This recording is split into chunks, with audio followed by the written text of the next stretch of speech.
Allez, on va rester dans la recherche d'emploi et si certains galèrent pour en trouver, il y a aussi des secteurs qui peinent à recruter. C'est le cas dans les métiers de la restauration. Alors pour attirer les jeunes, il y a parfois des initiatives intéressantes comme celle d'organiser un concours pour devenir cuisinier avec à la clé une formation offerte dans la région lyonnaise et un emploi à la clé. C'est justement ce qu'a organisé aujourd'hui notre invité. Bonjour Jérôme Plagnal. Bonjour. Donc, vous êtes le manager de l'agence RAS Intérim qui organise donc ce concours Top Chef.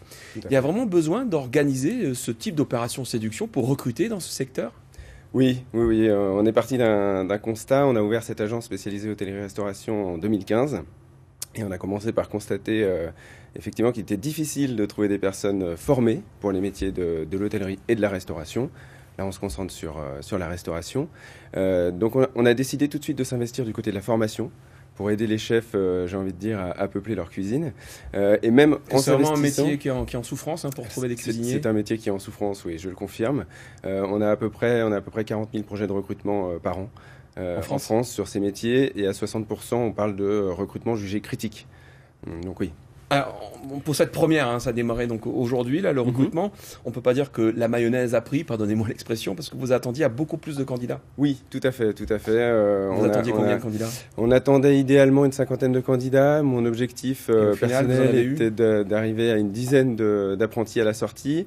Au final, on est plutôt sur la dizaine de candidats. Et 5 à la sortie. Et sur 5 candidats à la sortie, a priori, oui. Pourquoi ça n'a pas marché selon vous ? C'est une grosse crise des vocations ? Alors, c'est une première. Déjà, c'est une première.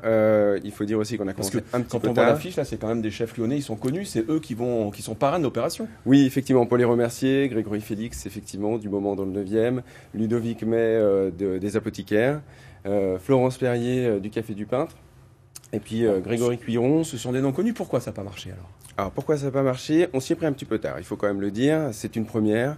On a eu l'idée autour du mois d'avril, la communication a commencé en juin. Et puis effectivement, c'est des métiers difficiles qui ont une belle image, mais qui peinent à trouver leur public. Alors, en quoi ça consiste ce concours ? Alors ce concours, le principe... Enfin, la formation en fin de compte, ça. Oui. C'est un concours qui mène à la formation. C'est un concours effectivement qui mène à un CAP, le CFA. Offert, payé. Complètement pris en charge. On a eu d'un côté les établissements qui nous ont suivis sur cette opération, avec plaisir, et le CFA François Rabelais également. Qui a tout de suite été réceptif, qui nous a proposé d'ouvrir une session dédiée, et on parle donc d'un CAP en apprentissage en un an. Le CFA, donc François Rabelais, qui est basé à Dardilly. Exactement. Merci beaucoup, Jérôme Plagnal, d'être venu nous éclairer sur cette Top Chef, en espérant que la seconde édition l'année prochaine aura plus de succès. Je vous en remercie.